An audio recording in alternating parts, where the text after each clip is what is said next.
Тэнгэр додод түгээ тэгс сарамсор муусараад ирвэ байх шиг.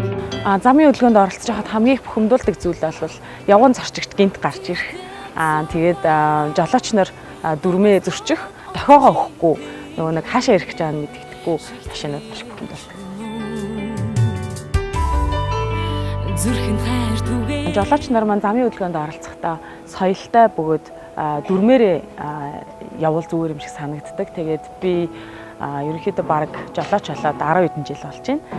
Тэгээд надад юу бодогддаг вэ гэхээр зэрэг би биндээ төвөг учруулахгүй одоо замын хөдөлгөөнд оролцвол бид нар чинь одоо жишээлбэл бас явган хүмүүсээ маш хүндлэх ёстой.